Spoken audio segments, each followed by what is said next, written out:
it out today. The other thing is that in the ladies' side, we have Sister Sajda Manji, who will be taking the questions from the ladies. If they don't wish to speak themselves, then they can go through Sister Sajda, who will be also hosting today's event as a female MC. Can I just request that if any youths are waiting outside, that we are expecting Sayyid to come any minute now, so please come inside. And if you can use the door which is already open. The door which is already open. Okay, assalamu alaikum. Allahu sallam.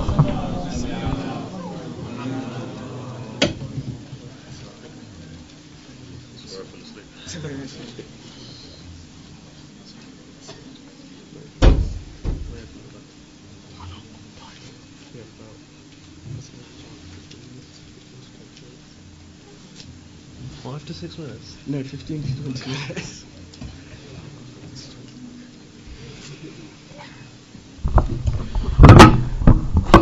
So we'll be starting how we start every seminar with Husseini Youth, or any event of Husseini Youth, and that will be starting with Tilawat al-Quran. For that, can I please call upon Brother Qasim Abbas Awan?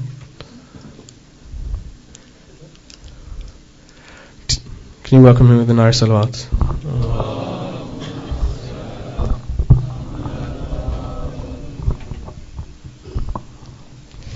أعوذ بالله من الشيطان اللعين الرجيم بسم الله الرحمن الرحيم قل أعوذ برب الناس ملك الناس إله الناس من شر الوسواس الخناس الذي يوسوس في صدور الناس من الجنة والناس بسم الله الرحمن الرحيم إنا أعطيناك الكوثر فصل لربك وانهر إن شانئك هو الأبتر صدق الله العلي العظيم.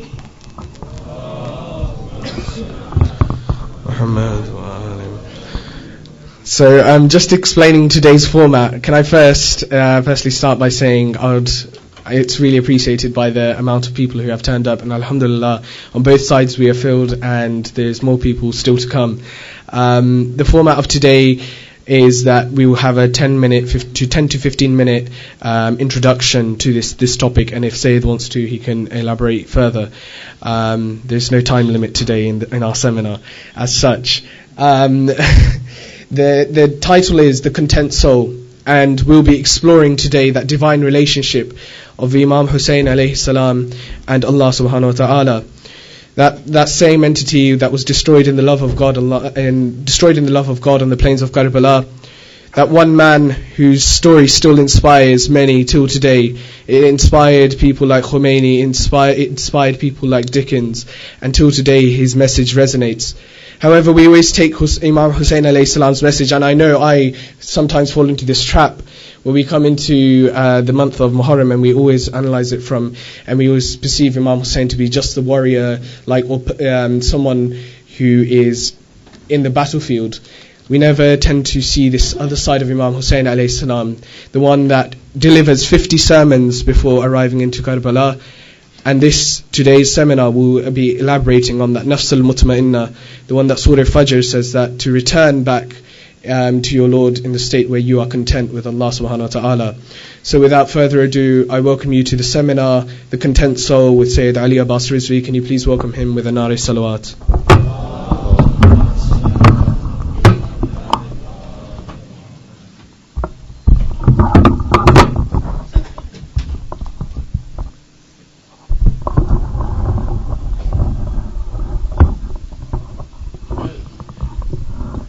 أعوذ بالله من الشيطان الرجيم بسم الله الرحمن الرحيم الحمد لله رب العالمين وصلى الله على سيدنا محمد وآله الطاهرين.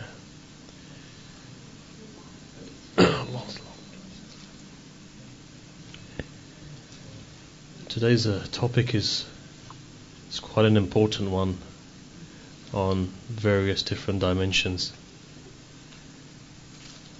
The idea of Nafs al-Mutma'inna, the idea of a content soul, is a transient concept, as every human is looking towards trying to achieve a level of peace within themselves. The purpose of spirituality, on the one hand, is the ability to gain union with Allah.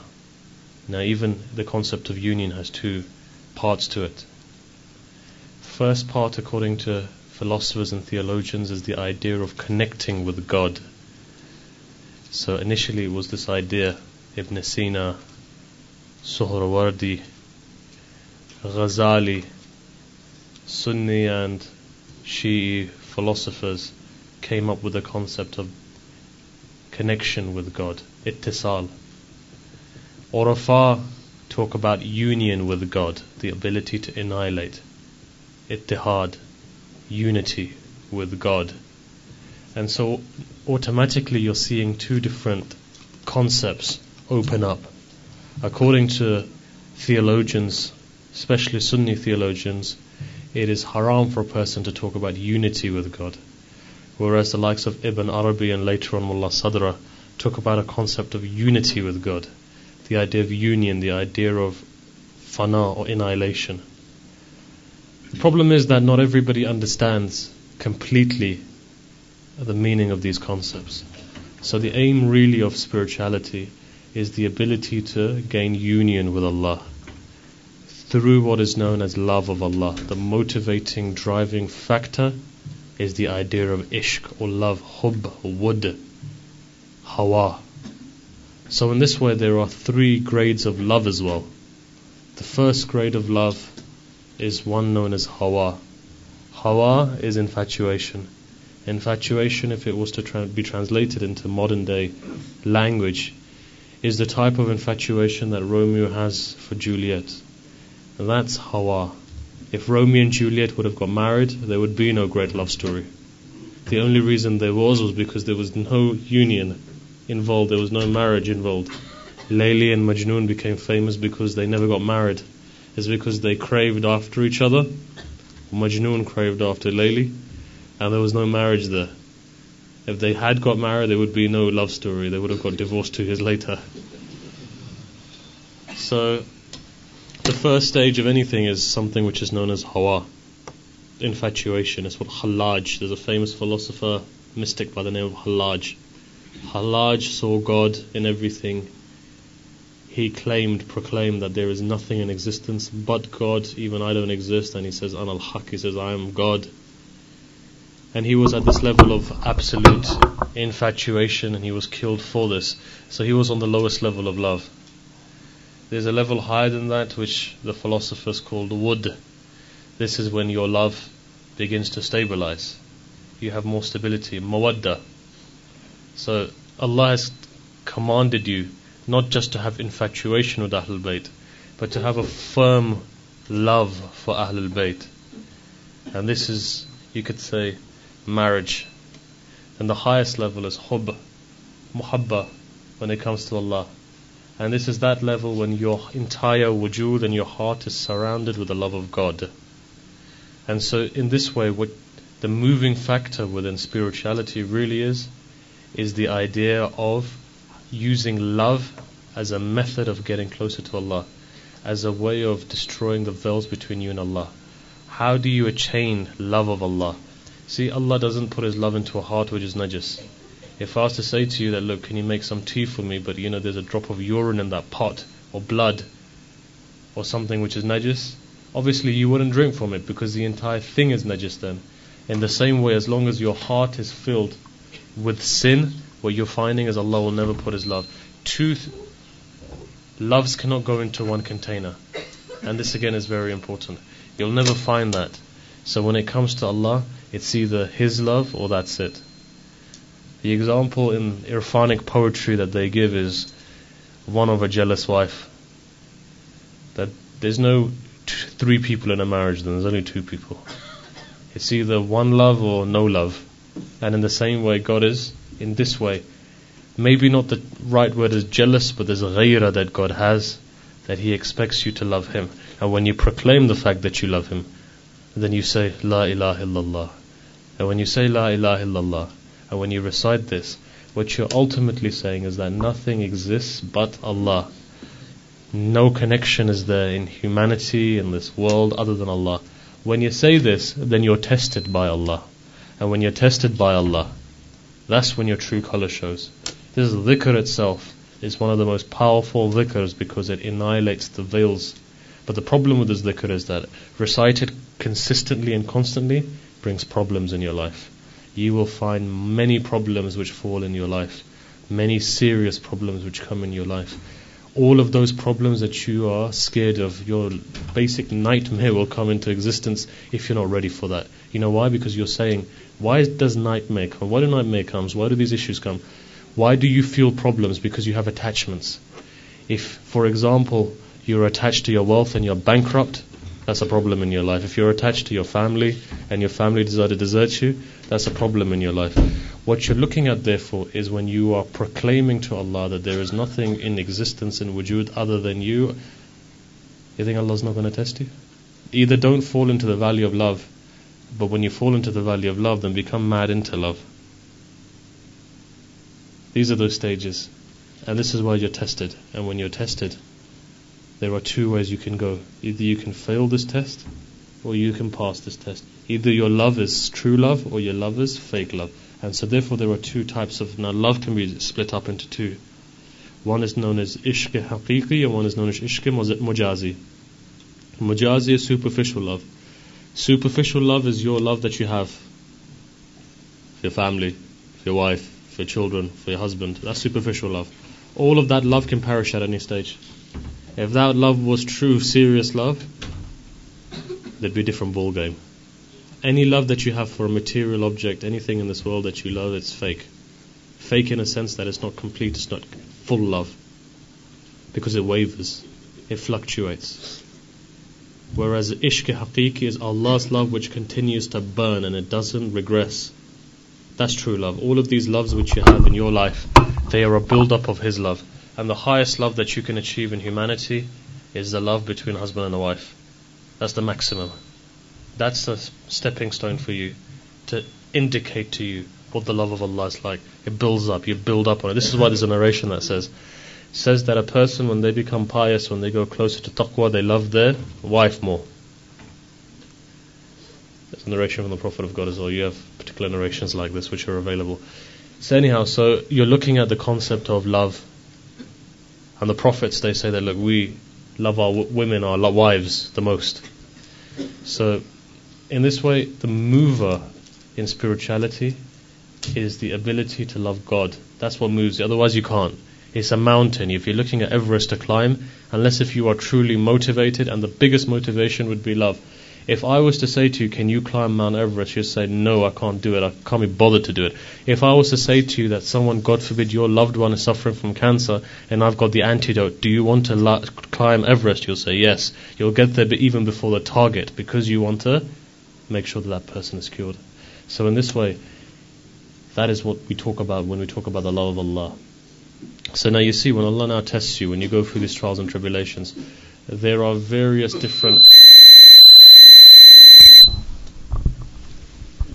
There are various different levels of this love. There are various different levels of your nafs.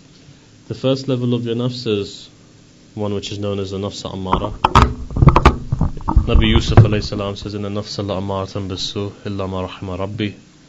First level of the nafs ammara, takes you towards evil actions and actions. Then you have the nafs al-lawama, and that's a kind of a... You're doing wrong and it's a conscious wake up, says, listen, don't do that, and you're thinking to yourself, I feel really bad about it. That consciousness which tells you, I feel really bad, that's the nafs lawama. And you can go on nafs mulhima, and higher than that you've come to this level of content soul, nafs mutmainna. Nafs mutmainna is a stage whereby you don't sin anymore. In a sense that negative thoughts don't come in your mind anymore. So there's two things which need to be purified. Number one, in terms of your actions, so that your actions are purified. Purification of action means that you don't physically sin. Intellectual or mental purification means that you don't think of anything sinful or negative. And so, from this then, when you stop thinking negatively, you will then eventually stop suffering. Suffering then ceases to exist. Anything can happen in your life and you find that you don't suffer anymore. You have removed the darkness of suffering from yourself. Then you're contented. And this is what you that final stage of Sayyid al-Shuhada, when he is in Karbala, those final seconds of his life, there was a Christian narrator. He says that I wanted to observe the final moments of Hussein ibn Ali. He says, I was watching. He says, but the problem was that the light on his face was so bright, the contentment on his face was so much, that I was awestruck as to how content he is. And by the time I realized they'd served his head and put it up on a spear, he says, I wasn't able to experience it. That is the level of absolute contentment that one can achieve. And this is what we're trying to achieve. We're trying to achieve a content. And you see, even contentment, there's various stages to it, but either way, we are trying to get to a stage where we are content with the will of Allah, by removing suffering, by removing and purifying ourselves through the medium of love. And I think I'll probably leave it there to open up for a discussion. Muhammad wa ali Muhammad salawat. Muhammad wa ali Muhammad. So I'd just like to open up the floor firstly to questions, and then we'll open it up to comments and discussion. So if there's any burning questions, can we start with the gent side, because I know there's loads on the ladies side. So is there any questions on this topic specifically? Okay.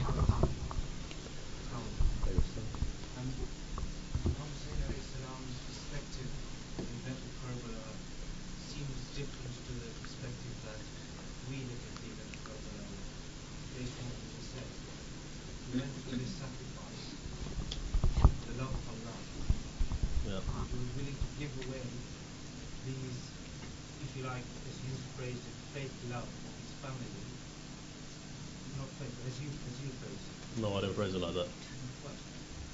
Not fake love, but when you said that there was the love of us human beings, different stages. The love of Allah is the fake love, but the surface level, when you compare the family or materialistic love that we have for wealth and all of that. So if Imam Hussein looked at the tragedy from his perspective, for him it was sacrifice for Allah, for his love for Allah. So then why is it that when we look at this event of Karbala, which is a naturally tragic event, but we don't necessarily see the same perspective?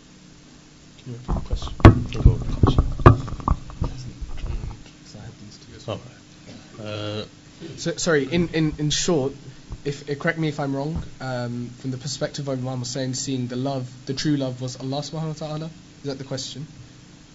Sorry, can you clarify? Have you got a mic so you can... Yeah, by tomorrow we will have a roaming mic as well, so it's a step forward from this. Sorry, can you just repeat it? Yeah, just shout it out. The question is, the perspective of Imam Hussein towards the event of Karbala was for the love of Allah subhanahu wa ta'ala.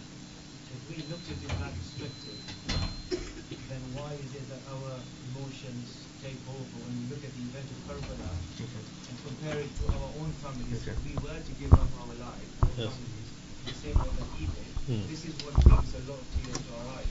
Because we compare that and say, like, would we be able to do that for the sake of Allah? And we reach that level of contentment that Imam Hussein. Repeat it for online. Okay. So, for the people who are watching online, and I may be wrong again because this is a very complex question for me, but yeah, I'm the MC and I've been put in a spot by Sayyid. No, the way my understanding is that the love of Imam Hussein, if we were to look at it from the perspective of Imam Hussein alayhi salam, that he was doing it for the love of Allah subhanahu wa ta'ala, would we display the same amount of emotion? Is that, and also that if we were to look at it from the other angle, that if we are ready to sacrifice our families to the cause of Allah subhanahu wa ta'ala. So the question is it's in two parts. In regards to the first statement that you made, you see, I don't think that we can say that for Imam Hussein it was a test. The maqam of Sayyid al-Shuhada was far greater than any test that Allah would test him in any way. That's the first thing. He didn't need to go and sacrifice his family. He already was what he was. There was no unveiling in that respect for him. He was already the content soul. A lot of times we feel that he progressed. He didn't progress, he was already there. It was his duty to do what he did. If he hadn't have done, there would have been no humanity in humanity. You see, what Imam represented was all of humanity and the goodness within it. If he hadn't have done that, there would have been no goodness in humanity today.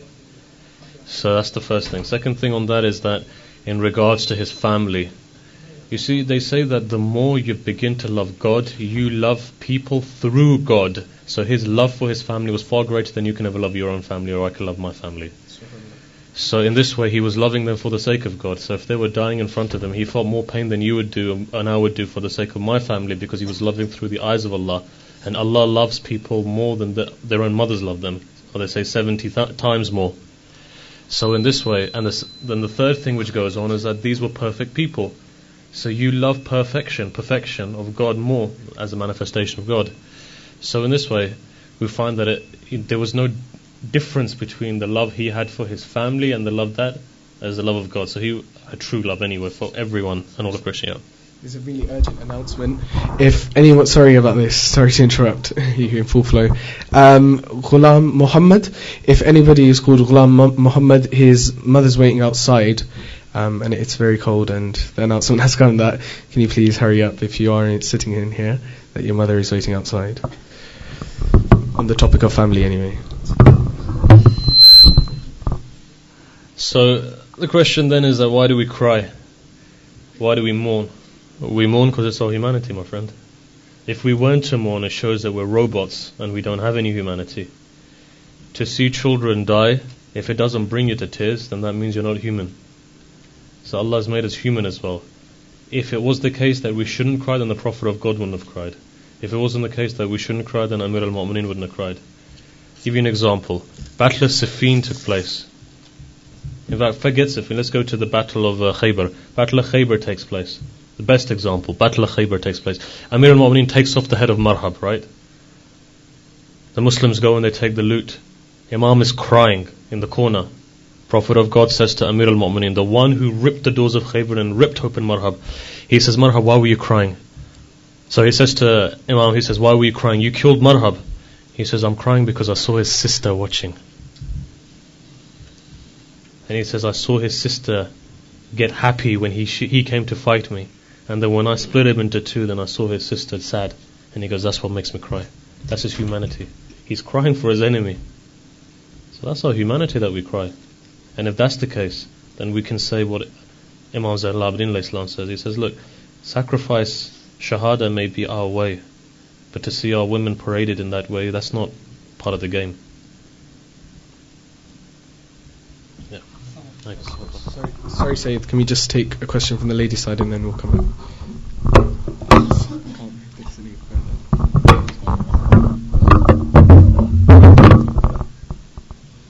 The question is, if you have friends or family that are very negative, to be around them and pulls away your energy, what can you do?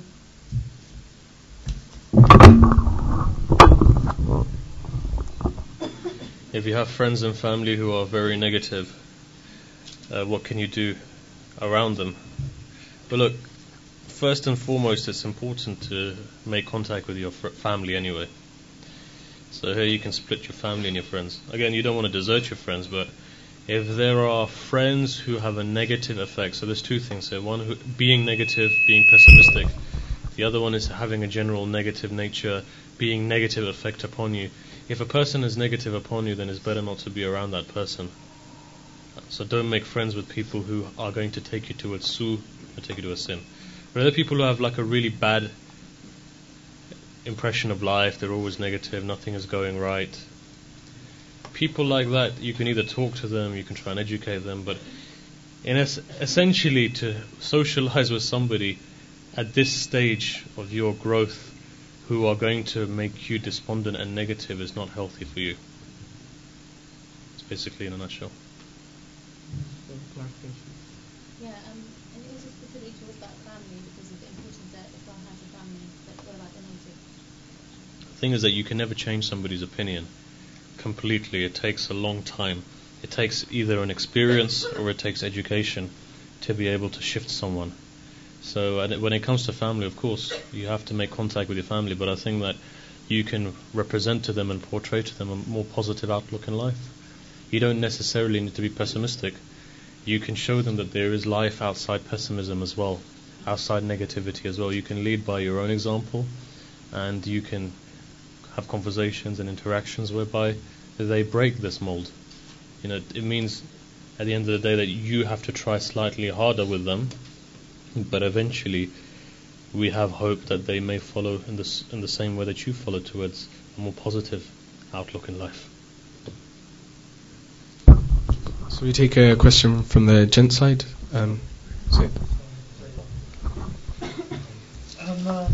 in your majlis, you talked about generosity as a means towards reaching Allah, and you mentioned, forgive me if I can't remember the name, it's Hatem Tai, and about how he gave so much, and he said that although he was kafir, he would still get to Jannah. Does that pose a problem in relation to our belief that kafirs can't go to heaven, don't go to heaven? Or is it possible, therefore, that just because a kafir is generous, he can go to heaven? So the question is, in reference to Sayyid's lecture, that with Hatem Tai, the generosity as a means of reaching towards Allah subhanahu wa ta'ala, he gave so much, yet he was kafir, he was kafir still, and he will be attaining Jannat. So what does that? How does that fit in? Well, this is now a test for somebody. What did I exactly say? I didn't say that. What did I say? He won't go to hell, right? There you go. Okay. Not going to hell doesn't mean he's going to go to heaven. Okay. I must have Yeah. So he wouldn't go to hell. he wouldn't go to hell. There's an in-between point as well. Where's the in-between place? It's a form of barzakh. There's an What in-between. far does it reach? In a sense that it's not paradise, there's no luxury, it's like 3-star. you don't live. So, yeah. What was the time of Hatem Tai? Was it before Prophet? Yeah, well, I think historians do say that he passed away before the declaration of prophethood, or just in the couple of years. But I think, look, to be quite honest, those people have gone before the Prophet of God, and I'm presuming that he probably died in the first 3 years, if not, I can't remember 100% at the moment, but if it was in the time of the Prophet, then it may be in the very early stages. So what you're finding is that the first 3 stages of the Prophet's prophethood was in taqiyya anyway. He didn't openly declare it until he was 43. So the first 3 years he spent in taqiyya, it wasn't open until 40 people gathered with him, and this was when he was about 43 years old. But anyhow, let's say that those people who came prior to the Prophet, if they were good people, if they were following the deen that they were following, they would have potentially chances of going into paradise. And even today we say the same thing, that if there are people in the world who Islam hasn't reached, and they're following the Sharia in the best way that they can do, then there's salvation for them. But the idea is this, that if Islam has come to you, and then you still claim to be a good person, but it makes logical sense to you, then again, you're doing dhulm on yourself anyway, because you are not accepting what is the truth and reality. So in a sense, we don't believe in pluralism like that, because you can't believe in a pluralistic system. If there is one set way to Peterborough, and I take a road to Coventry, I'm not going to get to my destination. So what's happened is that when Islam has come, it's supplemented and it's complemented everything, and it's made one particular way towards Allah, and that's the reality of it.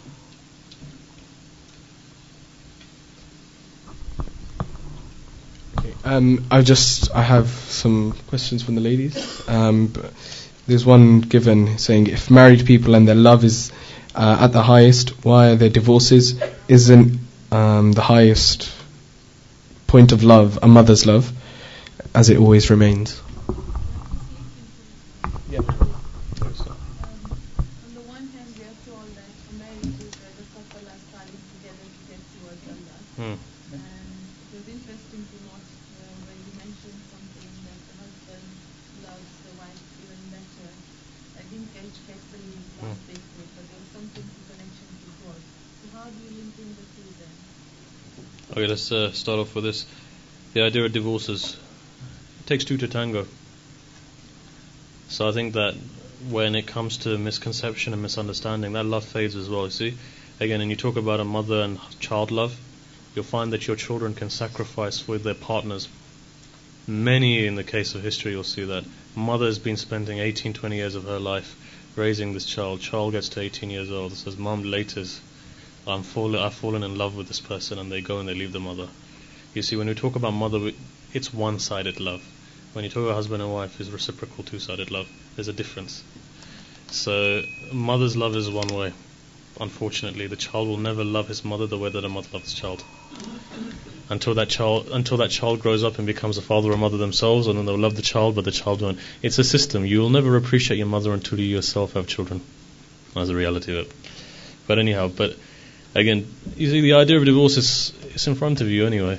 The first 5-6 years is a honeymoon period. You're two different people. You end up, whatever the issues or problems that you have. But this is not the case for everyone, by the way. There are people who develop in their love, compatibility strong, and they develop until final stages. And you see this as well happening. And I'll give you an example. Allama Tabatabai, when his wife died, he cried. He said, look, everything that I am today is because of her. People said, why'd you cry for? You're an Arif. He says, because of her, that I'm here. When I was writing Tafsir al-Mizan, he says, my wife used to look over me to make sure I'm okay. At those moments, she could see by my facial expression that I needed water, I needed tea. 3 o'clock in the morning, she'd come and she'd help. Says that everything that I am today, this Tafsir al-Mizan that I've written, is because of her as well. So are there examples where we can actually see where the husband is appreciating the wife? So the example is given at the moment is more the woman doing something for the man. So no, you'll find that in reality, in this day and age, you'll find that there are many husbands who appreciate their wife. I feel that there's many women who don't appreciate their husbands as well. It gets to a stage whereby you just take them for granted. I think a lot of times women are bitter to say that the husbands don't appreciate their wives. For many cases that I've seen of divorce, in fact in this country, if you were to go to Islamic courts, you'll find that majority of divorces are actually instigated by the women. And you go to Islamic Center and you look at the documentation, you'll find 50,000 cases. According to one alim who's had, he says the majority of them as women actually, for petty reasons, have come for divorce.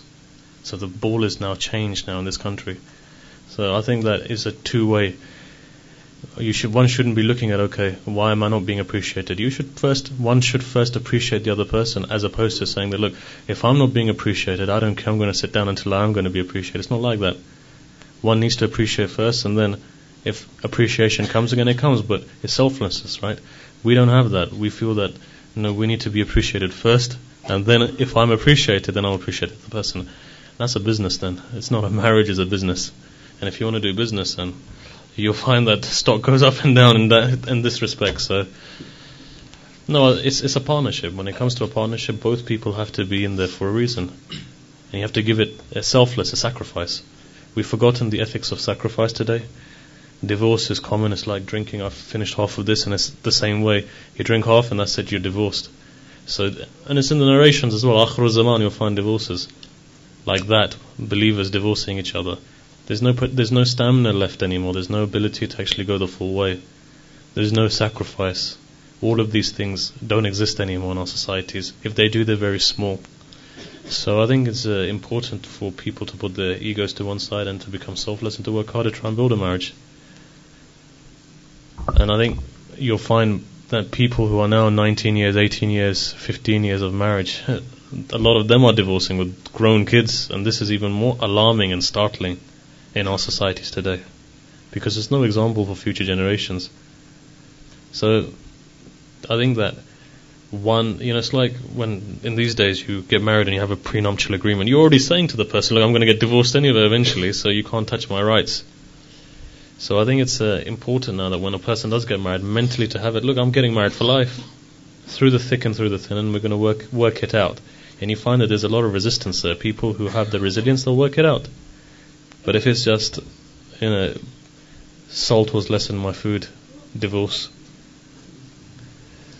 you'll never be able to sort something out like that.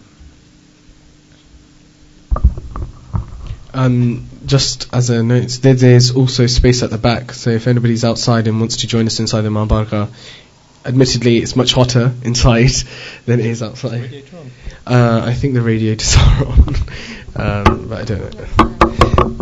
Yeah, So we're going. yeah. Sorry, That's fine. The question here is, how do you differentiate a punishment and a test from Allah?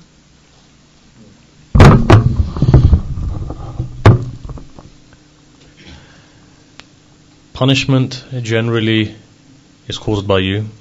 It's a reaction to your deeds. When it comes to a test of Allah, a test of Allah is such that you are content with the decree of Allah, and it's to increase your status. You are tested so that you climb, your maqam is increased, and you recognize it. So you can see many a time that through no choice of your own, you fall into a particular situation, the realization comes. See, test is not for everyone. Most people are just going through punishment due to causality. Many a time something happens in our life and we think it's a test from Allah. It's a reaction to our action that we've done, and it's because of our own selves that the problems come onto our shoulders. Test is for Urafan, people who are great. They get tests from Allah, and they get strength from Allah as well. That's the difference. They have the ability to go past it. We feel that everything that happens, I've stumbled out of a place that I shouldn't have been, and someone smashes me in the test of Allah. I should have been in that place. I do something, which is haram. I go and I shout at my wife, let's say, and she wants to file for divorce. That's not a test from Allah. I shouldn't have shouted in the first place. There's a lot of things that we are doing ourselves to bring about torment of Allah. We live in a world of causality. Cause and effect is going to take place. But when it comes to a test, that if you have been tested by Allah, you have the strength and the courage and the will from Allah to pass that test as well. The question with it was, there was a two-part question, because they were saying that, I don't know, the fact that I want to be content, but I would like children, and I've asked Allah for this blessing. So am I being uncontent, or am I just wanting a blessing? And also, if I'm not receiving these children, is it a punishment or is it a test? So they're not stumbling out of a bar or anywhere. Well, when it comes to the issue of children, look, if somebody can't have children and they want to have children, that's nothing bad to wish for. Either you are at that stage where there's Mashiach and you can follow on the Mashiach of Allah. The Mashiach is there, but you can follow on the Mashiach of Allah, in which case the question wouldn't arise. You'd be in contentment anyway. It makes no difference to you whether you have kids or not. So that's on the other side. But if a person is wanting kids, and let's say they can't have kids, and again, the ability is there, you can pray, there's du'as which are available, there's things which you can do. They say there's two things which one needs to do. You could go to the doctors, you could see what the issue is over there, you can come and you can recite du'as to try and solve this kind of thing. So again, is it a test from Allah? Well, let's be honest, many a time it is biological. Sometimes you can't help genetics either. Yeah, in a way it is a test from Allah in that way, because it's through no fault of your own. But then there are du'as which one can recite to overcome that. There are things which one can do and can be done. So again, if you've tried everything and you're finding that you really want it and it's not working, then the final stage is that you have to be content with the will of Allah. But again, as they say, Maysar was a companion of the 6th Imam alayhi salam. Comes to the Imam and he says to the Imam, look, this is my nasib, this is what's been destined for me. Imam says, don't say that something has been destined for you, because prayer breaks destiny. And I'm of the firm belief, and I've seen in my own life, that I've seen miracles happen because a person is able to pray for it. I don't believe that there is an end to anything. If a person wants it enough, there are ways of getting that what he wants. I've seen it myself. Miracles that have taken place, cases that have taken place that you wouldn't even have expected that a result would have been positive. If you want it enough and you are willing to pray for it enough, then Allah will give it to you.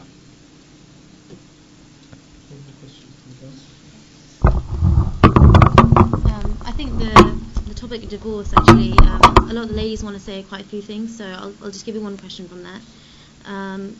The question is, what if the wife does not want to divorce, but Islam allows her husband to divorce, whether she wants it or not? How can you explain that? Because it's not coming from her, it's coming from him. Divorce doesn't necessarily need to be mutual. See, the issue of divorce, cover it again. because I've looked at this this week as well. Divorce is, you see, the husband has the power of divorce on the fact that he has the power of the purse. It's financial. In the same way, there are different types of divorces whereby a woman can also instigate a divorce if she forfeits a mahr or other things like that. And then the power of the purse switches to the side of the woman. So to say that only a man can give a divorce is not the case, because you've got stuff like khula as well.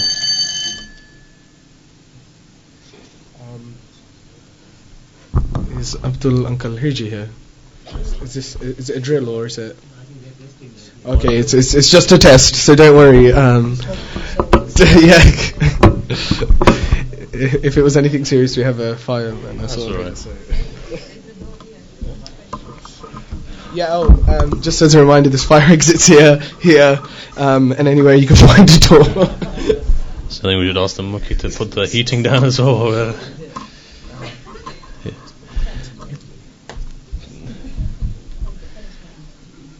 Yeah, so as far as it goes into terms of divorces, the issue of the power of the purse. I'll give you an example. You see, when it comes to marriage, right, financially a woman doesn't need to do anything.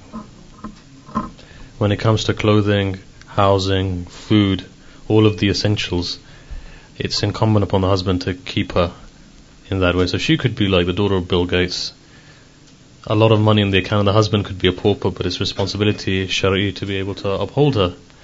So in this way, again, when the husband passes away, there's the issue of inheritance, and then she inherits in this way, or she gains money from the mahr, and she gets to marry again, and there's the issue of the mahr again. So we find that the power of the purse lies with the man, and because of this is a financial reason why the man has the ability to divorce.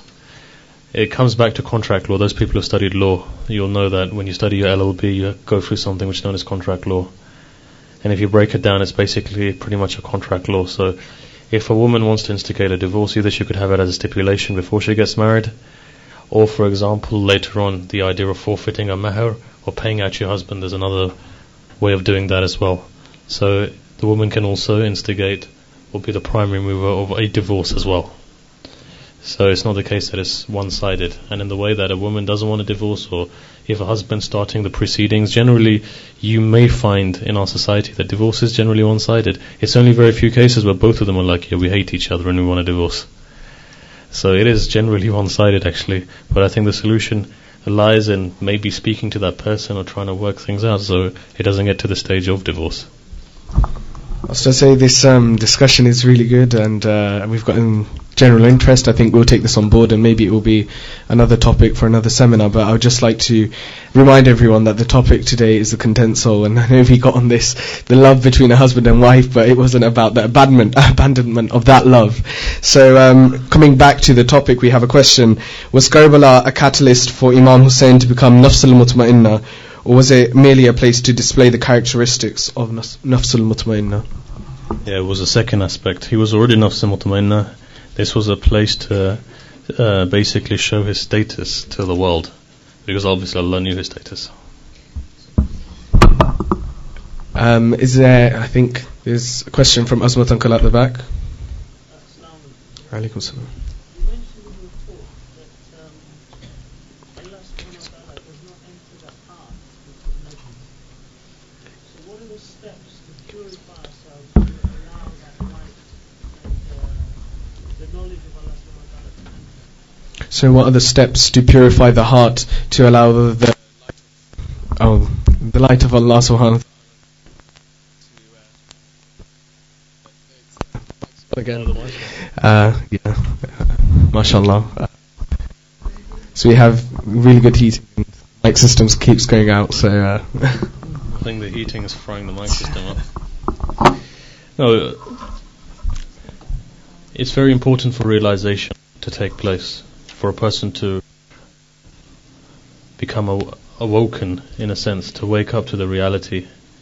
And the realities have different maratib, there are different stages. But in a nutshell, really, without going too deep into it, it's through repentance, awareness, thankfulness, shukr of Allah, doing that which He has ordained for you to do and refraining from that which He has told you to refrain from, And on top of this, actions which are deemed as selfless actions, helping people, gaining knowledge, and working on ourselves to control our nafs, to control our intellect. So in this way it's an entire package. And when we are slowly but surely doing that, slowly you find that it's increasing in you. And the more you refine yourself, the more you enlighten yourself, the more you become fani fillah, then you see that the love continues to increase. Fani fillah is annihilation in God. Yes.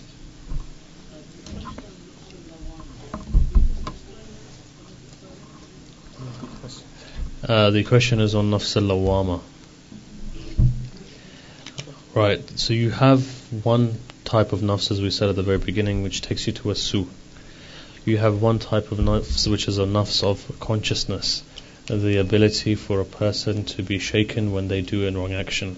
That thing, that mizan that's within you that tells you, listen, you know you're doing something wrong. And then you go on to the stage of nafs al-lawama, where a person becomes mukhlis in a way to Allah. But that doesn't necessarily mean that he's annihilated his thoughts, negativity within him, but it's a push towards, he is generally, let's say, 75-80% good, working towards contentment, working towards betterment. He is entering into the walayat of Allah in terms of the spiritual journey, as opposed to the fact that we're all under the walayat of Allah anyway. But from there then he takes that step to nafs al-mutmainnah, where he has reached contentment in annihilating his soul, annihilating that nafs of his, annihilating that ego of his. So it's basically a step closer to that final stage. Is there any more questions from the gents side? Yeah, we had about 3 questions from the ladies. We'll just come. Three divorce questions. Yeah. Sorry. What is the name of that question? I can't remember his name. It says Rawi in it. Christian Rawi. Okay. So, sorry, Mohib uncle. Alaikum salam. The question is, just mentioned about punishment and reward. What about the concept of the evil eye? Evil eye.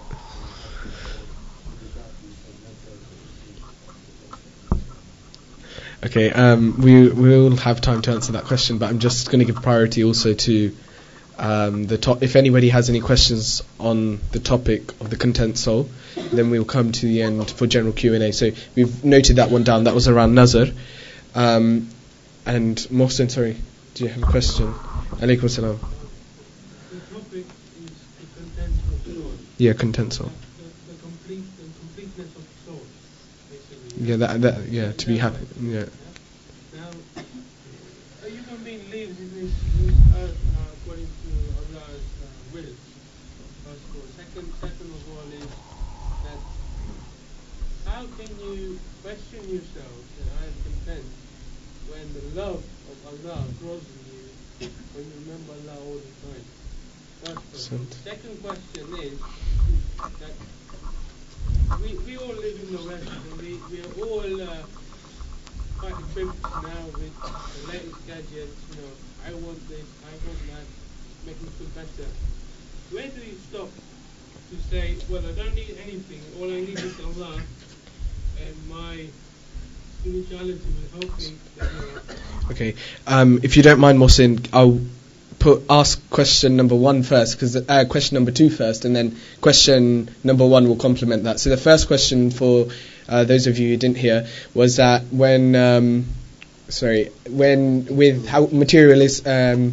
how do we break away from materialism and return back to Allah subhanahu wa ta'ala? Then the first question, which I'm turning to the second question now, is with the increasing of, like, when you remember Allah subhanahu wa ta'ala, you want to learn more, and then you realize that you are less than Him, and so how can you become content? Because there is that growing vacuum between you and Allah subhanahu wa ta'ala. So the first question was when you keep remembering Allah subhanahu wa ta'ala, you realize that you need to do more, because you realize your status and you realize Allah's. So when is the status of contentment actually there? And then we'll come to the ladies.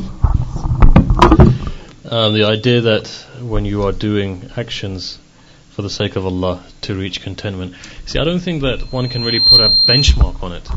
You can't say that, look, if I do 10 good actions, I'll be at the level of a contented soul. I think the idea of contentment in itself is a feeling and is a state of being. And there isn't a title you can put on a state of being, really. So I think that that's something very important to bear in mind.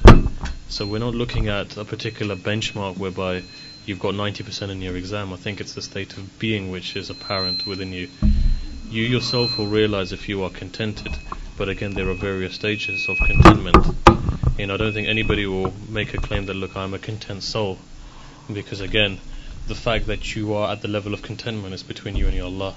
So you'll know when you have a level of unity with Him. And as far as the deeds go, was it material objects and stuff? But look, I think we've looked at that question as well, in a sense that Zuhad isn't about how many things you have or gadgets you have. It's the idea that you are detached from your things, detached from these objects. So I could have a big car or a big house, but it doesn't mean necessarily that I'm not detached from it. It's possible, as we mentioned in the lecture as well, the idea that there was an alim who was detached from his worldly possessions as well. So if you are wanting stuff other than Allah, let's say for example, for the pure reason of wanting, and then that's your nafs, really, isn't it? But if you have something for the sake of Allah, then it's a different ballgame. Sorry, we'll just take questions from the lady side now.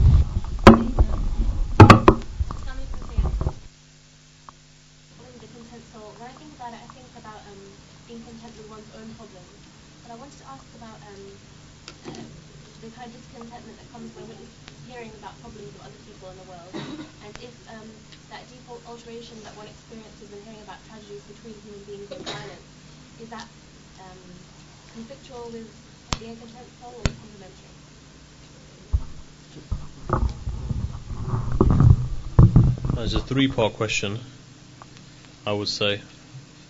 In regards to the first question that you raised, it isn't about me and my problems and I feel content with my problems. It's the idea that I don't feel that I have any problems because I feel the personification of the love of Allah, which is in my system and which is around me, so it doesn't seem like a problem.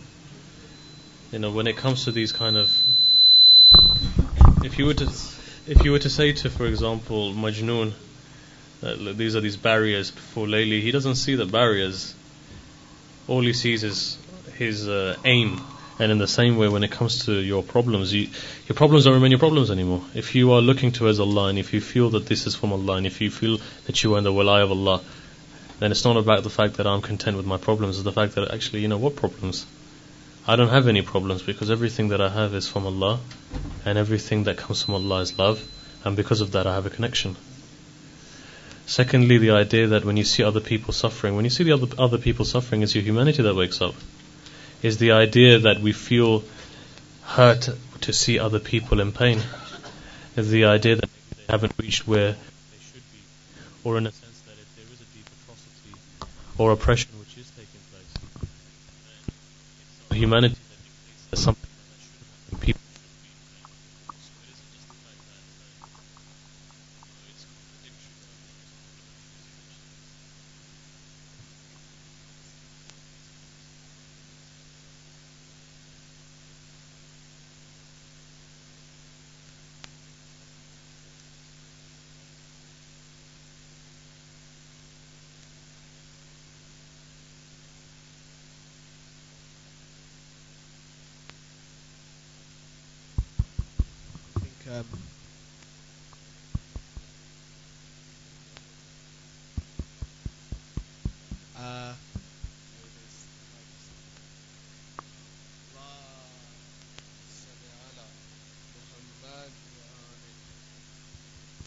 Sorry, if I'm going to apologize to people who are viewing online because they can't even hear us, so I'm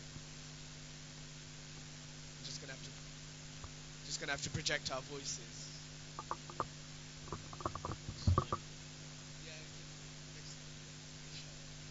Can you just check in the lady side that if the connection has come loose anywhere along the line? But we're back on.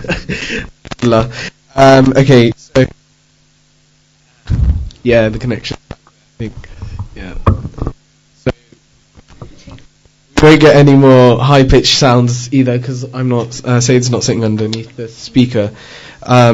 We do have a question, and this is coming from the lower age bracket in the seminar today.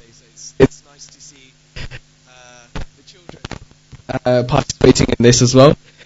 And we have the question: where did Zuljana go after Karbala? He died pretty much after Sayyid al-Shuhada passed away. So, Sansi, Karbala.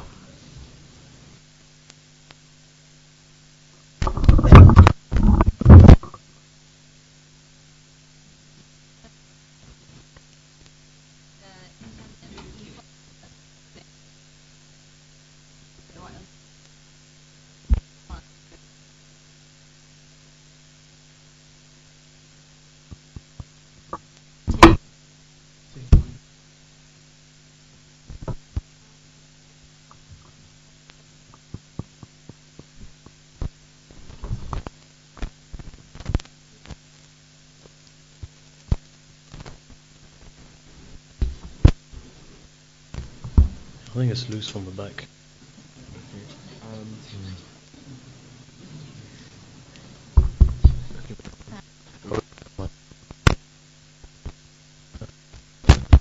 think there's something wrong with the wire.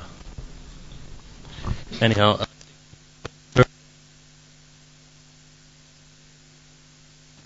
is the idea that you are firm in your intention to go towards Allah at whatever will. So, to be honest, Salawat.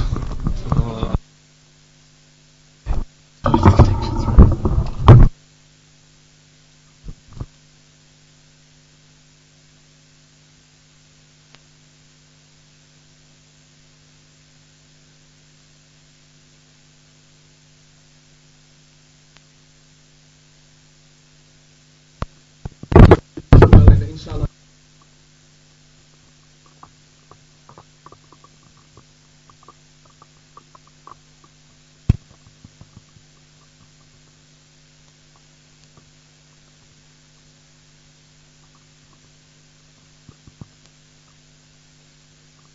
Everyone picks this up, and the campaign is called Right Now. So inshallah we'll capitalise on those, and there will also be these booklets being handed out.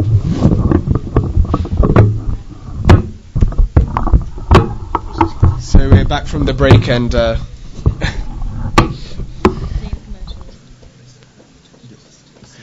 there's a particular narration by Amir al-Mu'mineen. He says that the believer's like a mountain. He's firm like a mountain. He's unshakable and unmovable. So I think that in itself is motivation, that if you see that there is a goal. If I want to achieve something, despite the fact that I may be pushed back, I will continue to strive, because I know that God is merciful, and eventually if He sees that I am firm and real in what I want, He'll take me that step forward. So rather than becoming dejected and the idea that I'm losing motivation, I don't think that one should, in essence, lose motivation, bearing in mind that if you really want something, you'll achieve it. And God is merciful and He's watching, and if He sees that you are persisting in this, and I'll give you an example. Ayatollah Ali Qadi Tabatabai is a very, very big mystic, very big arif in the world of Irfan. He's the teacher of many people like Ayatollah Behjad and Allama Tabatabai and Imam Khomeini and all of these guys. 40 years he continued persisting. 40 years it took him before he got to any stage. He didn't have any dream. He didn't have any mukashifat. He didn't have anything. He was on, basically ground level for 40 years in that respect. 40 years later then it opened up for him. If he would have stopped, you would have found that he wouldn't have got to where he is. And in the same way, when you notice and you see the likes of, for example, even Imam Khomeini in his revolution, he persisted until he was 79. If he would have given up at the age of 40 and said, look, I can't defeat the Shah, it wouldn't have happened. He persisted because he understood that I have to persist. And this is what it is. And how do you maintain that persistence? Is by doing your wajibat, is by praying your prayers on time. That gives you the fuel to continue to persist.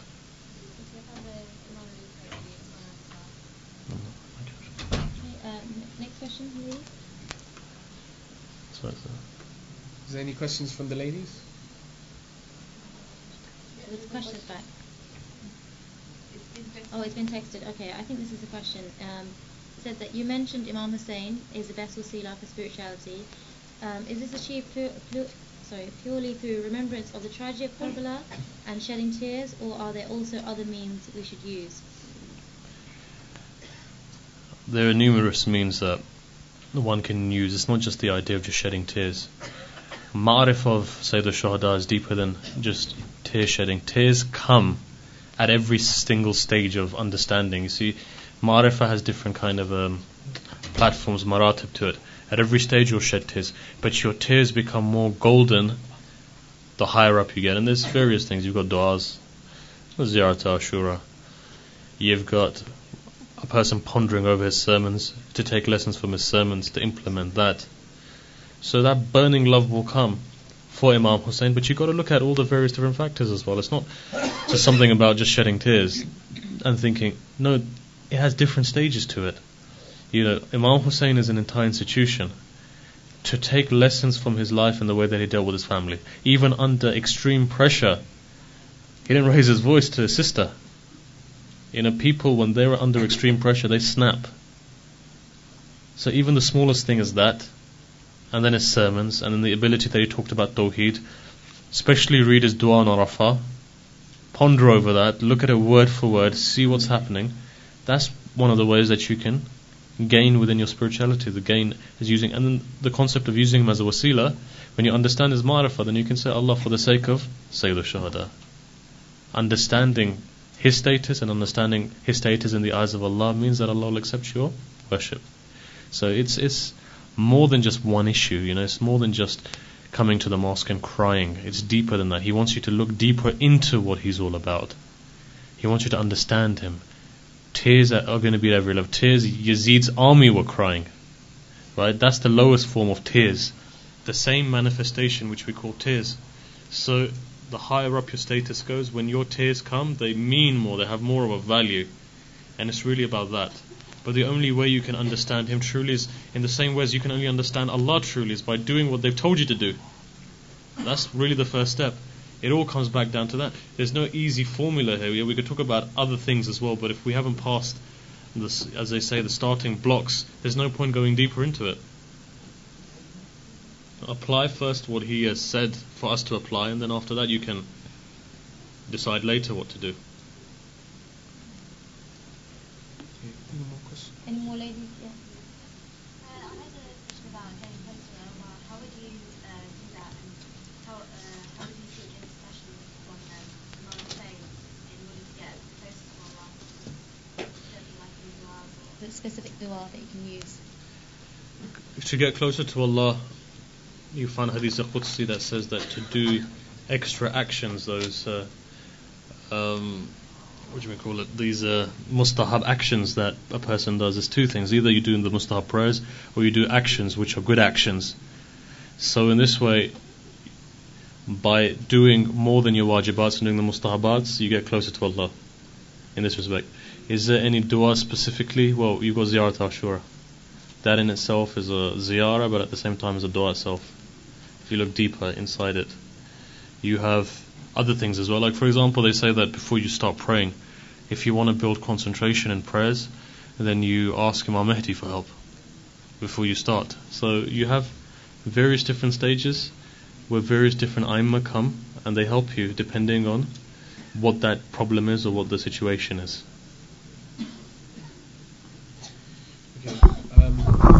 We did have a question from Brother Rizwan. Can I just focus on the start of the surah, the Ascent. contented soul? Is this exclusively for Imam Hussein, or could it be applied for other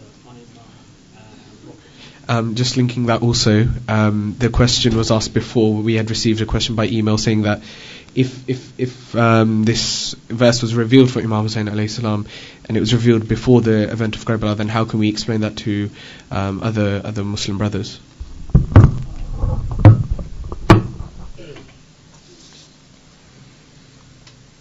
First and foremost, the idea of the contented soul is applicable to all of the Imams. If Imam Sadiq is referred to as Imam Sadiq, it doesn't mean that Imam Ali alayhi salam is not Sadiq as well. So all of the characteristics of all of the Imams are one. أولنا محمد آخرنا محمد أوسطنا محمد كلنا Muhammad. So you'll find that there's a transience which is present there. Secondly, the idea of when the brothers ask, they say, look, why do you say that if the Quran was a book? Look, the fact is that it's found within their books as well. About Sayyid al-Shuhada, it's not the fact that it's exclusive to our books. If you speak to any Barelwi, they'll tell you that Sayyid al-Shuhada is the content itself. So rather than us then trying to back it up and proving it and going into that, a very easy answer, go and look into your own books. You'll find it there as well, the reference given.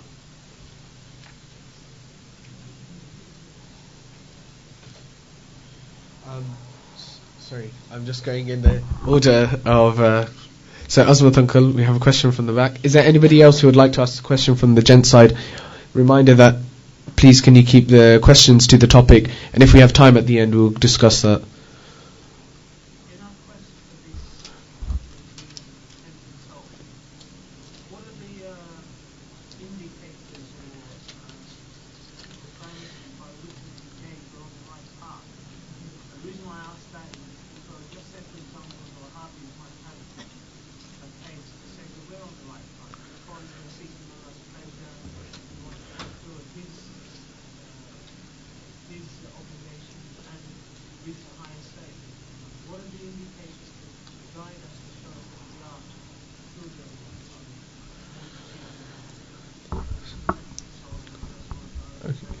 So what are the indicators to help us on this path, to tell us that we are on the right path to achieve Nafs al-Mutma'innah?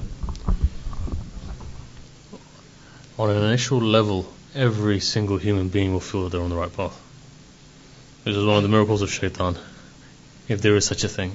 Every person feels at the beginning that we're on the right path. The thing is that when you truly want to strive on the right path, then your color is dictated by how much or how susceptible you are to that truth. Now, obviously, when it comes to the likes of, let's say, Wahhabis, as you mentioned, the closer they would get to Allah, the more open to truth they would become. If, for example, in Saudi Arabia, they are publishing Bukhari edited version, taking out all of the narrations of Ahlul Bayt, then that goes to show that there's something dodgy going on there, because, again, they are not completely submitting to what they should be. Today when we ask the question, we say, look, the Prophet of God has said he's leaving behind two things, Quran and Ahlul Bayt. If somebody professes to the love of Ahlul Bayt, let me ask him that question. Do you follow the Ahlul Bayt? If you profess to the love of Ahlul Bayt, when you go into the 6 books, is there any narration from Imam al-Sadiq, or does Bukhari say that I feel jealousy towards Ja'far ibn Muhammad al-Sadiq? So I think that the proof is in the pudding many a time. If you're susceptible to the truth, and if you are open-minded to the truth, and if you're inviting to the truth, you'll find that we are those people who will invite people from other religions into our centers. Very rarely do you find any other denomination who are inviting us. In fact, they will say, look, let's keep these guys out of our mosques, because just in case they convert someone. So you find that the litmus test is yourself, to see how open you are, responsive you are to the truth. Other people should strengthen your faith, not diminish your faith. If they're diminishing your faith, then that means there's something problematic within your own faith that you need to build up upon. You need to be open, and you need to be ready to accept things. But again, you see, when you're going towards Allah, you feel it within yourself that you're going towards Nafs al-Mutma'innah. Is the idea that you feel a buzz all the time. When you're praying, you feel good about yourself. The stages when you're walking the road and you're admiring Allah's beauty within creation, and so in this way you know that you're going towards betterment, because you're feeling this continuous pleasure, this metaphysical reality pleasure, which is more than eating and drinking and socializing. You could just sit alone sometimes and just bask in the mercy and the glory of Allah. So the closer you get to Allah, that you feel that you're getting, there are signs there are signs within your own spiritual state. There's expansion, it's known as expansion. There's an expansion of your soul that takes place. So you know that something right's happening. And these are really the indicators. Your yaqeen begins to get firmer, because you feel Allah reveals Himself upon you. He shows you His signs in creation and within yourself, until eventually you reach the haqq. I think we have a question number 1 here. Do you want to read this out? Or? Okay. if we are going through Allah's test and are finding them very difficult, what can you recommend to get through them? No one ever said a test is going to be easy. When it comes to tests, trials and tribulations, to do dua and to keep in contact with Allah is very important. The problem with us is we don't know how to ask. There are people who know how to ask, and we'll look at some of this tomorrow in the lecture. The ability to be able to ask Allah in the right way. You need to know how to ask Him. We've forgotten, or we don't know how to, but the people who went before, they knew how to ask. That's what they got. So to keep in direct contact with Allah, to cry and to lament and to submit yourself completely to Allah, to show Allah and to say to Allah that I have nothing other than you who can help me through this, and to be persistent, to keep on knocking on that door so that door opens. I think these are something which are very important when it comes to test. Not to just fall back. If you're finding it difficult, there are ways to better your situation through asking Allah, through crying. And tears are the biggest weapon of a believer. Honestly, sit in front of Allah at night time when everybody else is asleep and cry. Write a letter to the 12th Imam, put it in the water. Show to Allah that I don't have anything other than you.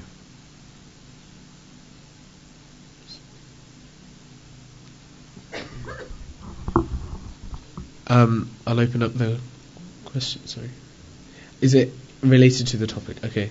Do we know which part of the world Imam Mahdi is going to be? Okay, tomorrow's topic will be solely, tomorrow's seminar will be solely looking at Imam Mahdi alayhi salam, Ajalallahu ta'ala farjah sharif. And so can I just ask, because we also have a question from Bande Khuda online, which is also related to Imam Zamana.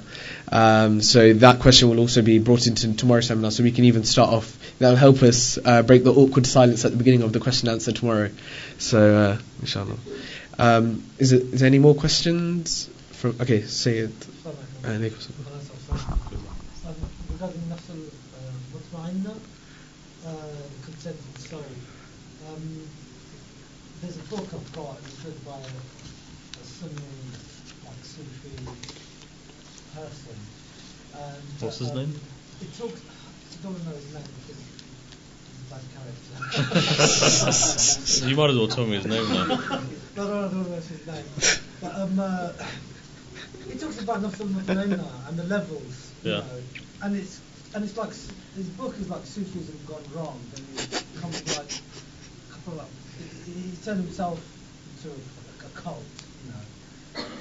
And I was just wondering, because you're talking about Nafs al-Mutma'inna, and this book I've it's been with me for many years, and it's the first time I've heard kind of like a lecture on Nafs al-Mutma'inna, and I'm thinking, you know, the Sufis, they, like this concept of, he doesn't mention anything about Imam Hussein in the relationship with Nafs al-Mutma'inna, which is enlightening for me. It's the first time I've heard about Nafs al-Mutma'inna and the relationship with Imam Hussein specifically. But where does Sunnis get it from? Do they get it from us? You know, these levels, kind of like that reach up to, you mentioned there's a certain amount of levels which you have to go to get to the stage. This man, he talks about 7 different levels when you get to are they getting it from us? Are the Sufis getting it from us? So the question is for people who are viewing online that where are the Sunni Sufi sect and Sufis generally getting their information for Nafs al-Mutma'inna? Are they deriving it from the Madhab of Ahlul Bayt and Imam Hussein alayhi salam, because they have different stages amongst themselves as well? The Sufis, if you look at the tariqat, all of them go through the 7th Imam, 8th Imam. Let's say Qadri, for example. They go through the 1st, 2nd, 3rd, 4th, 5th, 6th, 7th, 8th. 8 Imams they believe in before they reach to the Prophet. So you find them, your Rafa'i, Suhrawardi, Chishti, all of these guys, they've all come to the door of Ahlul Bayt. They cannot take it from any source other than, I'm just going to give you one example of one of the peers. Let's say the Chishti Pir, Muhyiddin Chishti as well, who gets it from Imam Hussein because he mentions Imam Hussein. But let's look at Nizamuddin Awliya. His statement just, as we would say in our way, kills it. You know what he says? He says that somebody comes to him and he says, "You're a wali of Allah." He says, "Yes." He says, "Ali is also a wali." He says, "Yes." He says, "What's the difference between your wilaya and his wilaya?" You know what he replies? Nizamuddin Awliya. He says that when a king sits on a table and he eats his food, his servant eats the same food. The difference is that the food's the king's and the servant takes from the king. He says, "I have wilaya, Ali has wilaya." The difference is Ali's wilaya is himself and we take from Ali's wilaya. And that's basically the answer.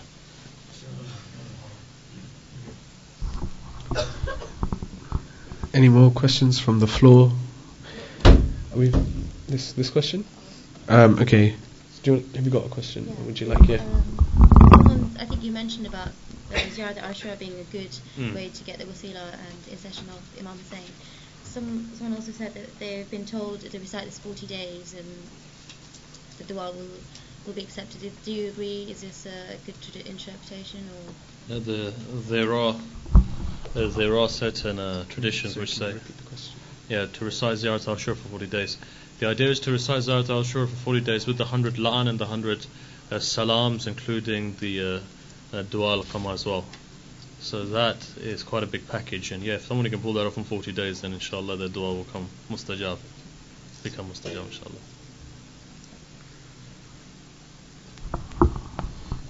Is there any more questions from the floor? Okay, any comments as well? If anybody would like to comment or give their 2 pence worth towards the discussion. Alright, I do have a question in front of me, but I don't know where I've put it.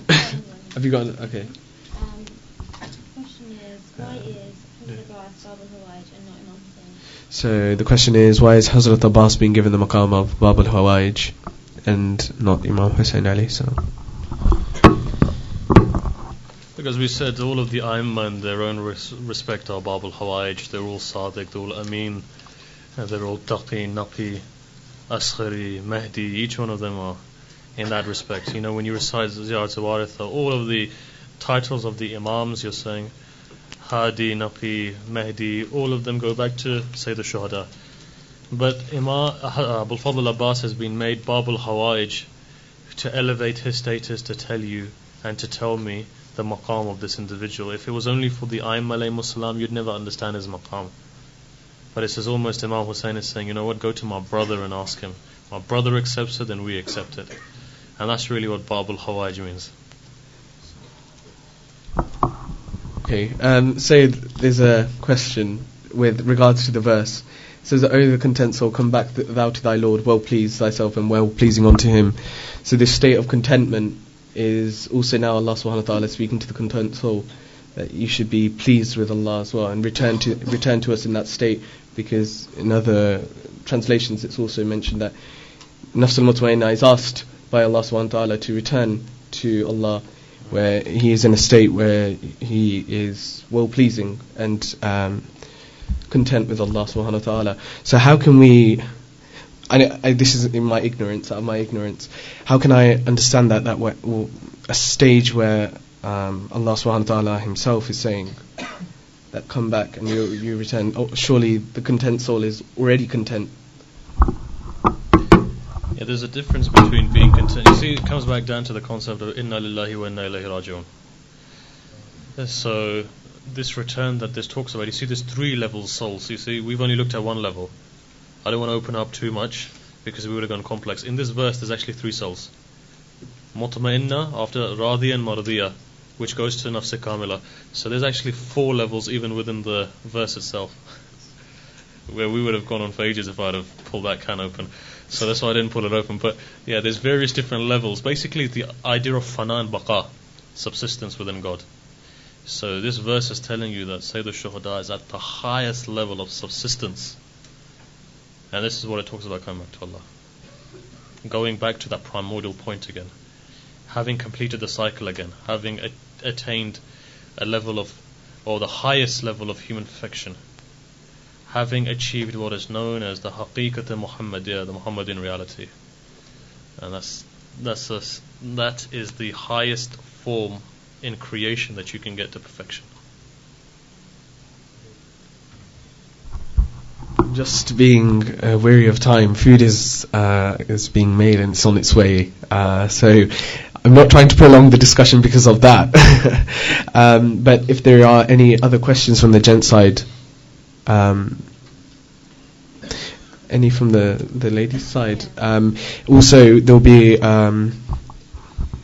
not quite a bucket going round, but this is donations for Sue Ryder, which Shaun and Muhammad group, the youngsters within the community are raising funds for, and I think it will be terminally ill cancer patients, and this will be presented to them on.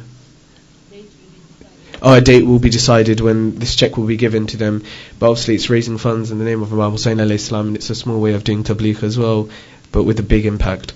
So please support this cause and the youngsters of our community. And with that, I'd like to for the final few questions now. Sorry. In the ladies with the spare check, we've already collected around £80. So I hope the generous stock is from the gents as well. So already with the loose change, I think today they've raised £80, so we can have a loud salawat for that. Allahumma salli ala Muhammad wa ali. And obviously I'm hoping that you guys have brought your wallets along. You won't be charged for food, but it's just for this is quite empty at the moment. So. This is I think this potentially could be a long question. I think you mentioned you asked different imams for different things. Can you go through all 12 and tell us what we ask each one? I can't remember myself at the moment all of the 12, so I'm going to give that question a miss. Okay. What one was for the eyes? Seventh Imam. Yeah. Seventh Imam was for the eyes.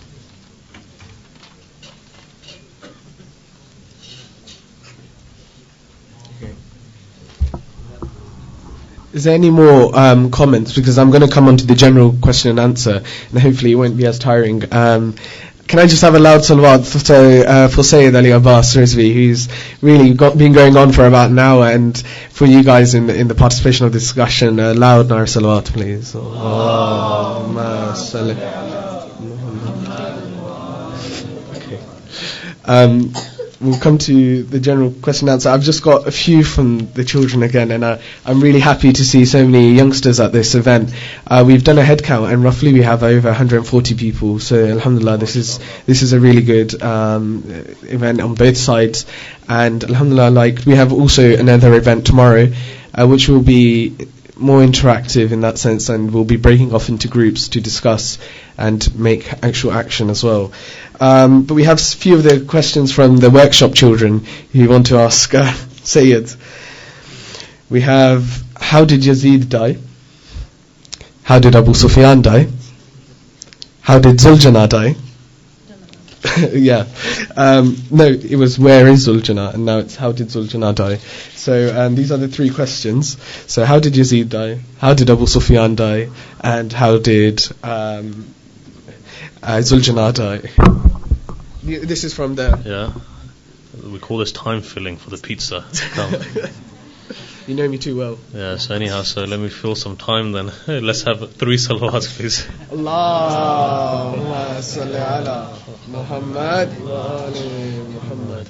Allahumma salli ala Muhammad wa ali Muhammad. Allahumma salli ala Muhammad wa ali Muhammad. Of course, salawat isn't a time filler. The question and answer, these question and answer probably is, well, how did Yazid die? Well, there's a narration that says that Yazid basically went riding, hunting one day, and they say that either his body disappeared or his legs came back and his top had disappeared. So that's how Yazid died. Abu Sufyan, it was Shaitan's younger brother, so he carried on for a long time and then eventually went blind and eventually died a natural death. And Zuljana, they say he hit his head on the ground a couple of times, he couldn't bear the pain of separation from Imam, and he basically died in that way. That's 3 others. Any questions?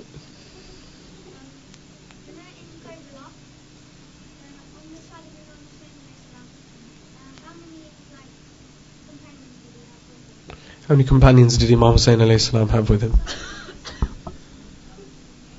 Some people say 72, some people say 122. Mashhur is 72.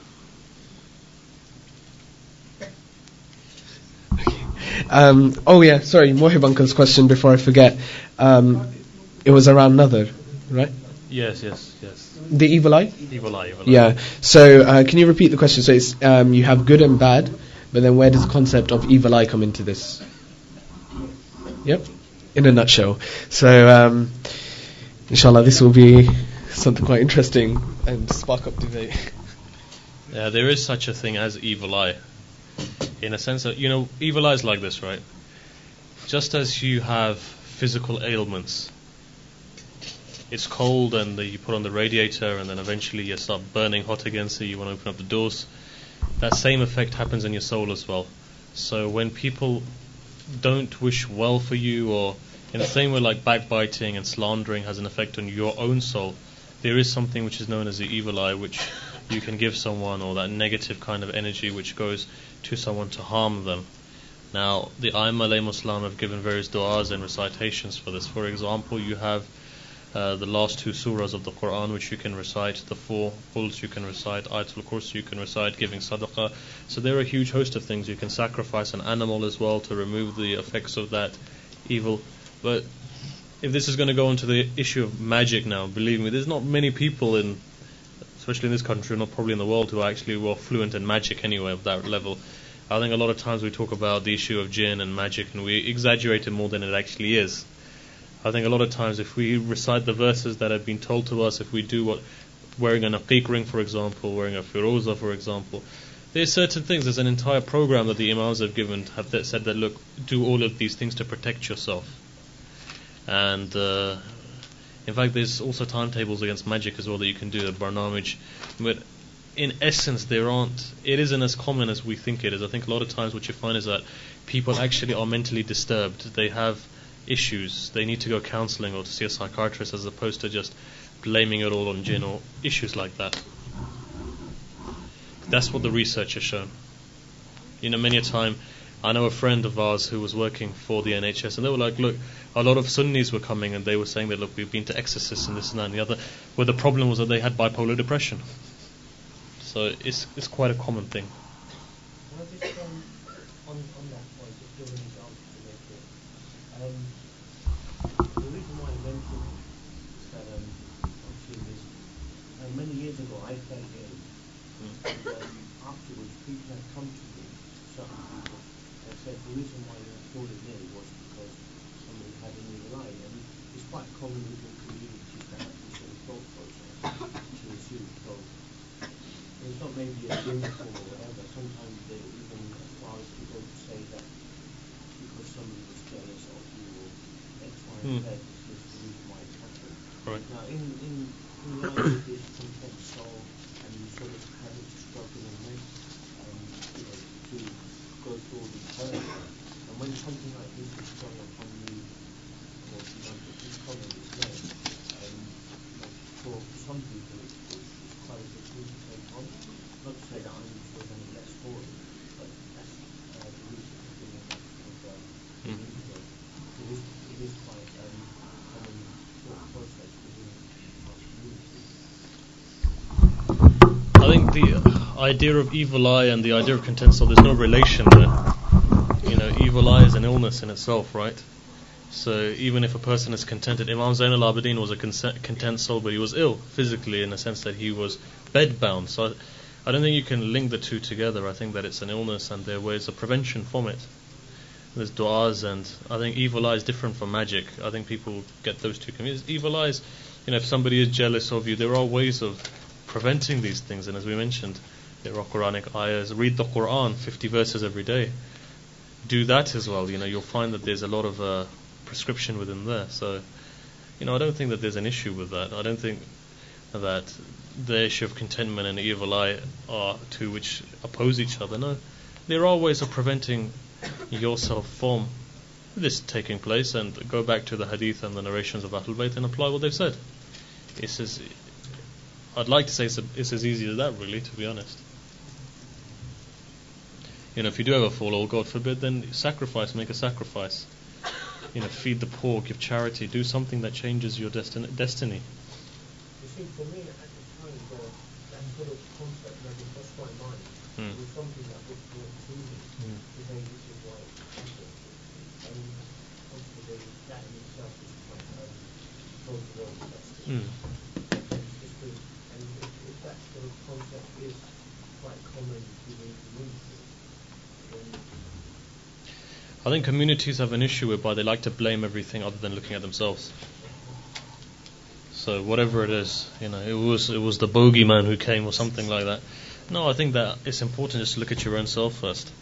Rather than passing on the buck somebody else, sort it out for yourself. Yeah, it's got Okay, we have a question from the back. So the question is very simple, but it's very useful. How do we keep away from shaitan's whispers? Some practical tips. And then we have one last question.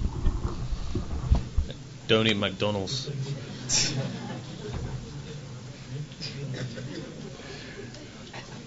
There's a philosophy behind that, actually. A lot of times you are affected by Satan and your nafs because of the food that you eat. And eating from outside is makruh anyway, especially where the food is mashkuk as well. So be very careful on what you eat. Haram affects you. You go somewhere and you don't know if it's tahir or not, and many people, they don't really care about washing their hands. They come from the toilet and they wipe it on their jeans, and then they prepare your food and they give it to you and you eat it, and it tastes lovely and delicious, because haram always tastes lovely and delicious. So, not that we've eaten haram, but there you go. As one alim actually said. Sorry, it's the wrong one. Okay. Please forgive me. This is another question around marital. It's from the ladies section. Yeah, but being persisted. I'm content being single. Do I need to marry? There's no one compatible for me.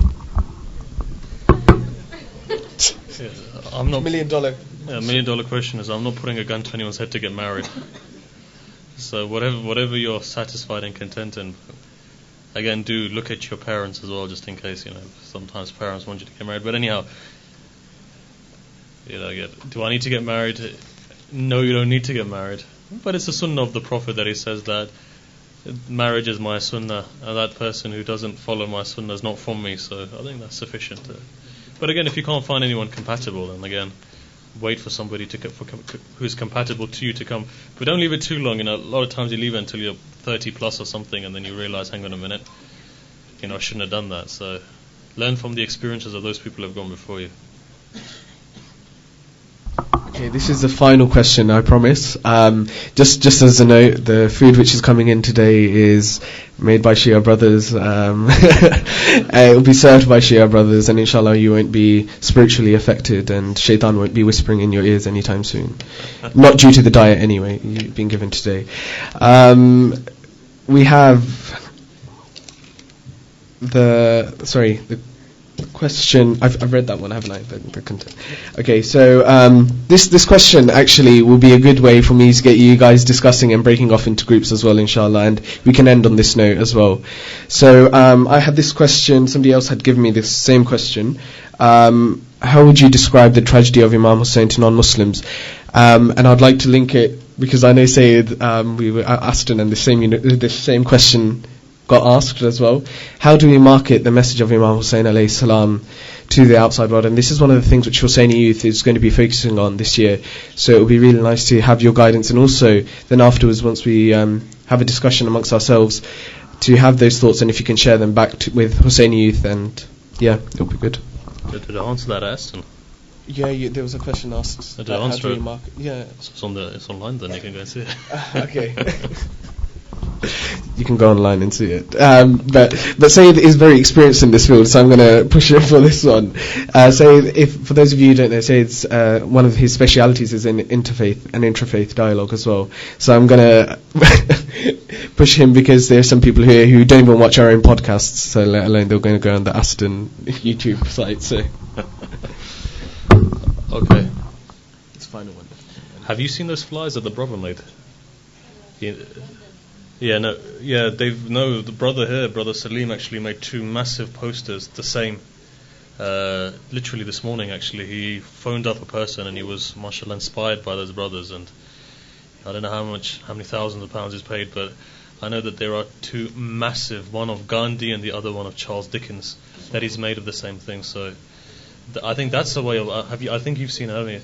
He's bringing it, so inshallah when he brings it, if he comes quickly, if you give him a call before everybody disperses, it'll be very good to look at. No, that one was done by Azadari for Imam. Yeah, that was done by the Ahmadi family. It was 2 young kids who are 21, 22.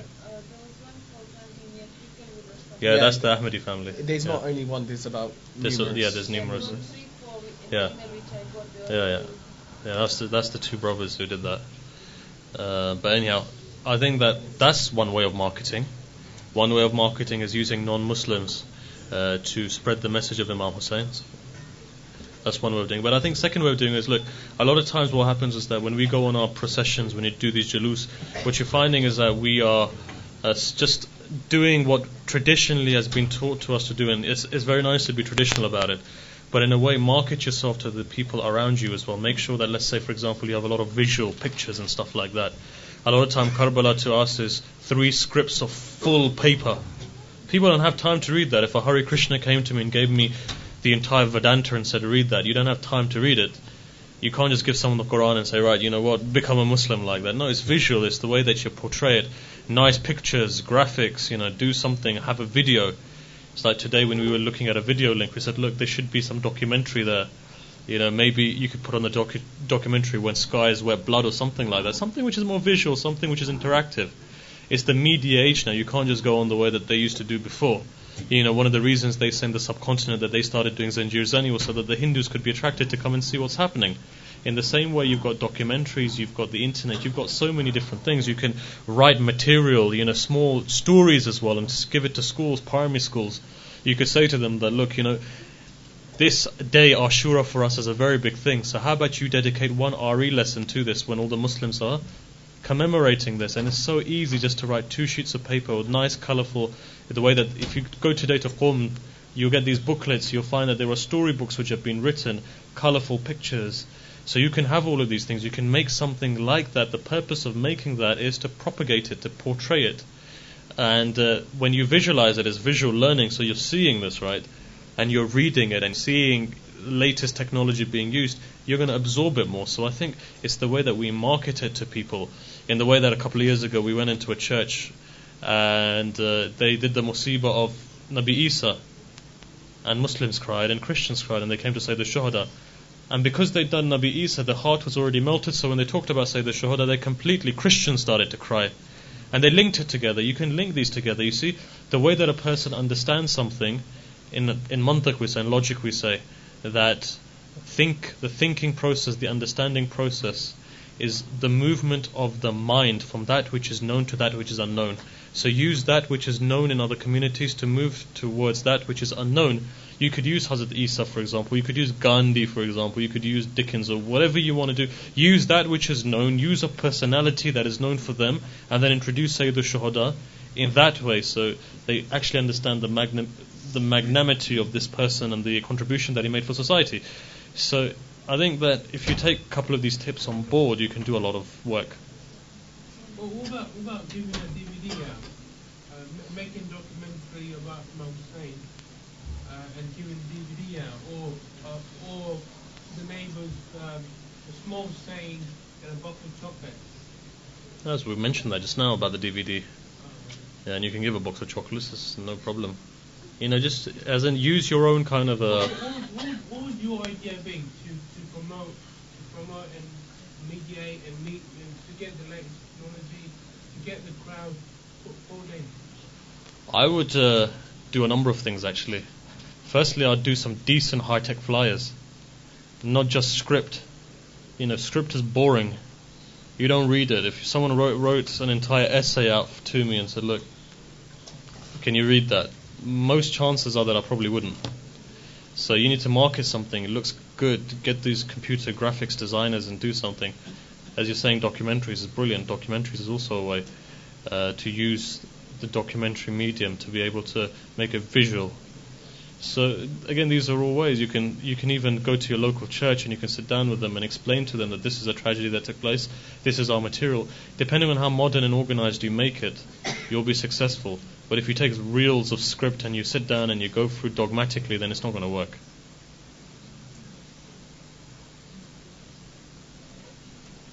Just to inform you, a recent program that we had from the mosque was we actually had some married legionaries. Yes, I heard about that last Saturday. Yeah.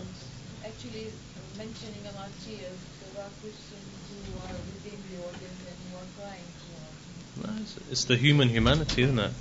If you appeal to someone's emotions, you find that they do respond to it. If you appeal to, and this is what the message is special, because you're able to appeal to the emotions of a person. So work on that. You know human beings have an emotion, you know that they have a humanity within them. Appeal to that humanity and you'll see wonders which come forth. Now, because of one seminar that you've held, I feel that Christians are more susceptible or receptive to you. And if you look at the other communities, you know, the other faith communities, Sunni communities, even though they're a majority, but you'll find that Christians respond better to you. They'll come to you first as opposed to them. And again, this is also hard work of Mullah Sahib as well, who's done a very good job.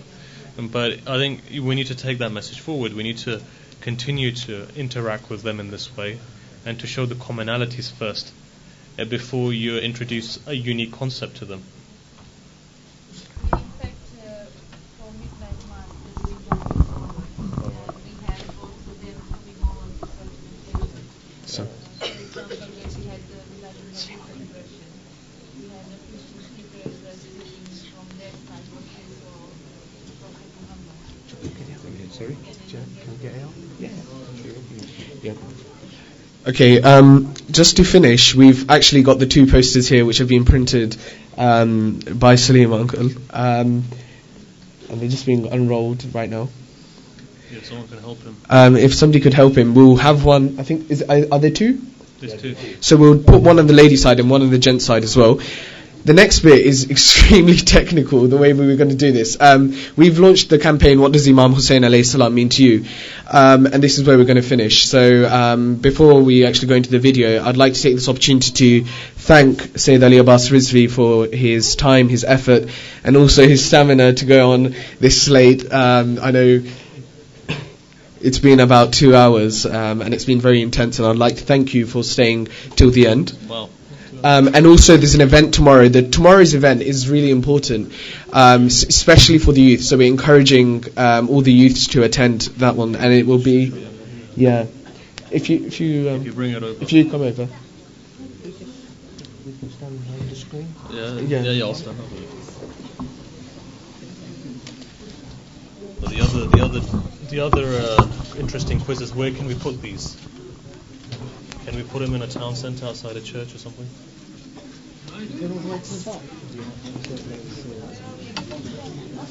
That's for you to decide now where you want it. Do you want to put it in town? Do you want to do something with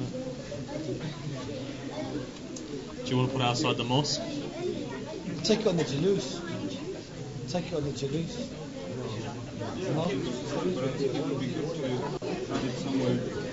Yeah, stick it in the town centre. So yeah, that's great. Town hall. It's up to you now which put it. For the day of Rasulullah, town hall. So you know, like with on those pillars. yeah, okay, that's fine. Yeah, it's great. So we're going to have to try and do this. So I was just mentioning that we have a seminar tomorrow, which is entitled The Final Revolution. That too is with Sayyid Ali Abbas Rizvi. Inshallah, tomorrow we'll have a video presentation. We'll be starting off with a video presentation. It will be an interactive discussion. And the whole idea behind this is the final revolution in the current climate, when we're seeing revolutions sparking left, right and centre throughout the Middle East. And people are reforming their governments in the way that they are operating. Then how can we reform ourselves and the Shia youth reform ourselves to await the Imam Mahdi? We'll be discussing the question that we're always saying that Imam is absent. We complain that Imam is absent, but really have we made the Imam absent from our own lives as opposed to him being absent from us? The next bit, I'm going to have to apologise. The sound port, unfortunately, is not working on the Jamaat side, so we're going to have to feed it through the mic. What's your password? Your password. Okay. Okay. So this is Amina In-Laws. Can we turn off the lights if possible? This is just a video to. So I'm ready. Okay.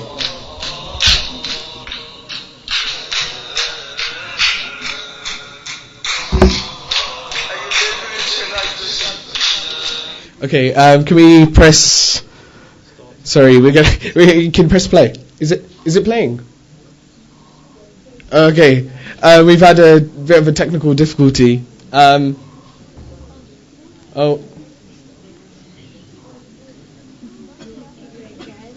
Okay, what I'll have to do then is send out the link to everybody else, and you can share it on your Facebook as well. It was Sister Amina who was endorsing the campaign, but can I just request you all that if you have any stories or any messages of inspiration, and you've been inspired by the message of Imam Hussein in a time of grief or in something in a work which you have pursued because of Imam Hussein alayhi salam, that you share those messages. And what will happen, we will turn that into a resource which will be used in interfaith work. I'd like to thank you once again for turning out today, and please do not leave without eating. We've ordered loads of food, and if we do get this sorted in that meantime, then we'll show the video too. Thank you for coming, and we'll hope to see you tomorrow, inshallah, for the final revolution. Thank you. Salawat.